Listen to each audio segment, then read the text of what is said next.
नमस्कार। फिर पैसा बोलता है, मैं आपका स्वागत करता हूं। मैं नवंबर महीने में एफएमसीजी के रिजल्ट्स बहुत अच्छे नहीं रहे। एफएमसीजी माने क्या? Fast moving consumer goods. जैसे आप यूज करते हैं शैम्पू, सोप, टूथपेस्ट, खाने की बिस्कुट और जो पैकेज फूड्स आप रेडीली खाते हैं, कन्फेक्शनरी, चॉकलेट्स वगैरह, इन सब का सेल्स क्या है उसको देखने के लिए मैंने एक रिपोर्ट रिसेंटली पढ़ा। उस रिसेंटली रिपोर्ट में ये आया कि नवंबर महीने में अक्टूबर के तुलना में 15 लगभग 14.4% की सेल्स में गिरावट आई है। इस सेल्स का गिरावट का अनेक कारण है। ये एक पोस्ट दिवाली सेल्स में किराना स्टोर से बाहर ग्राहक तक प्रोडक्ट्स ट्रांसफर नहीं हुआ और उसको लिक्विडेट करने के लिए बहुत सारे ऑफर्स दे रहे हैं। इसीलिए कंपनी से किराना स्टोर्स का सेल्स बहुत कम है। लेकिन ये वास्तविकता में सच नहीं है। बकायदा इसके अनेक कारण हैं। पहला कारण है कि सभी इनपुट में कमोडिटीज का प्राइसेस बहुत ऊपर आ चुकी है। पहले तो पाम ऑयल का प्राइस बहुत ऊपर बढ़ गया, सारे फूड कमोडिटीज प्राइसेस भी बढ़ गया।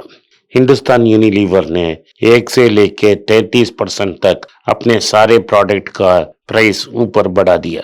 ब्रिटानिया भी अपना प्राइस ऊपर बढ़ाएंगे। वैसे वरुण बेरी ने जब क्वार्टर रिजल्ट्स प्रेजेंट किया तब उन्होंने बोला था।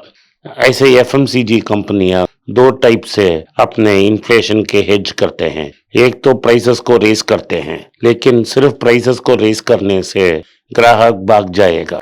तो वो क्या करते हैं, 100 ग्राम के बिस्कुट के बदले 90 ग्राम के बिस्कुट देंगे, प्राइस वही रखेगा, लेकिन एक्चुअली परंतु दाम 10% ऊपर हो गया। अगर आप 100 ग्राम का बिस्किट 5 रुपया में खरीद रहे हो, अब 90 ग्राम का बिस्किट ही 5 रुपया में आएगा। इसको वो ग्रामेज इन्फ्लेशन बोलते हैं। पैसा दाम वही रहेगा, ग्रामेज कम करते जाएंगे।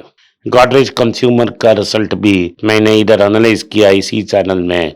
उसमें भी मैंने आपको इशारा दिया कि प्राइसेस ऊपर जाएंगे।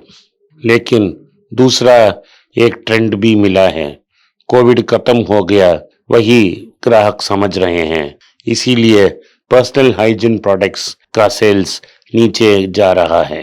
पर्सनल हाइजीन प्रोडक्ट्स क्या होती है? सोप, शैम्पू, हैंड सैनिटाइजर, इन सब प्रोडक्ट्स का सेल्स नीचे जा रहा है। ये सब जो किराना स्टोर्स हैं उसमें 10% की सेल्स की कमी है और बड़े स्टोर्स में 4% की सेल्स कमी है। ये ट्रेंड क्लियरली कुछ महीनों से प्ले आउट कर रही है। अगर हम पिछले साल के हिसाब करें तो सिर्फ 4% या 5% सेल्स में बढ़ोतरी है। लेकिन आपको याद रखना चाहिए, पिछले साल में कोविड से पीड़ित थे लोग, इसलिए डिमांड कोलैप्स हो गया। सो एक्चुअली आपको पिछले साल नहीं, उससे पिछले साल से ही सेल्स कंपेयर करना पड़ेगा। अगर वैसा कंपैरिजन किया तो सेल्स कम है, लेकिन रेवेन्यू ज्यादा है क्योंकि प्राइसेस को बढ़ाया है इन सब लोगों ने। स्टॉक मार्केट में क्या हो रहा है अगर आप देखें तो हिंदुस्तान यूनिलीवर 2800 रुपया के ऊपर ट्रेड कर रहा था जब ग्लैक्सो ने जो स्टॉक मिला उनको हॉर्लिक्स के बदले में उनको जब बेचा तो 2300 तक गया। 2000 तक था शॉप प्राइस, लेकिन उसके बाद लगातार बढ़ोतरी के बाद 2820 रुपया तक आया। आज वही स्टॉक 500 रुपया कम होके 2350 रुपया लगभग उधर इधर ट्रेड हो रहा है। अगर आप ये साल की कंपैरिजन करें तो भी अभी 350 से 400 रुपया ऊपर है।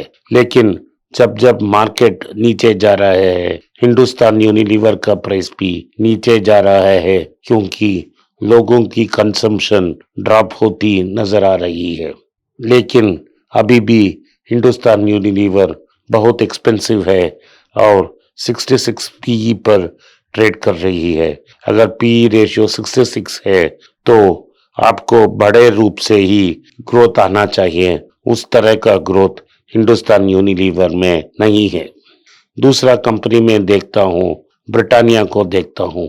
ब्रिटानिया अपने 52 वीक हाई से लगभग 700 रुपया नीचे आ गया।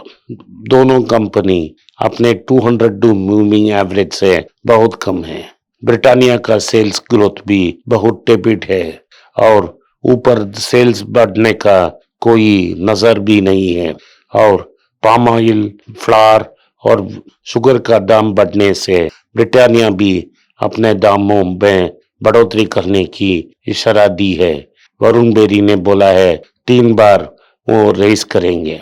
इस कारण पीक से लगभग 700 रुपया प्राइस नीचे गिर गया है और 200 डे मूविंग एवरेज से बिलो है।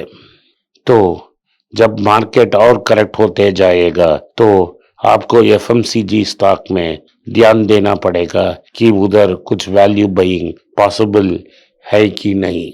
एफएमसीजी के 2 टाइप के स्टॉक हैं, एक जो एमएनसी ओन करती हैं जैसे Colgate-Palmolive, Hindustan Unilever, Gillette, Nestle, और दूसरे होम ग्रोन कंपनीज जैसे Tata consumer, Godrej consumer products, Britannia, ITC.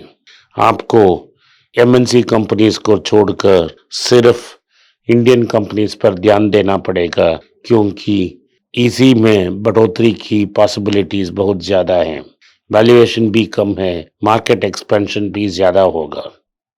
Hindustan Unilever जैसे बड़े एमएनसी कंपनियों में आपका प्रॉफिट 2 बार फॉरेन कंपनी खाती है। पहले जब ग्रॉस प्रॉफिट आता है और उसके बाद बोरोइंग्स नहीं है इसलिए इंटरेस्ट नहीं होगा। डिप्रिसिएशन के बाद एक बड़ा सम रॉयल्टी के लिए जाएगा यूनिलीवर पेरेंट कंपनी को। अभी सोप बनाने, शैम्प बनाने में क्या ऐसा ट्रेडमार्क है जिससे इतना बड़ा अमाउंट रॉयल्टी से पेमेंट हो रही है?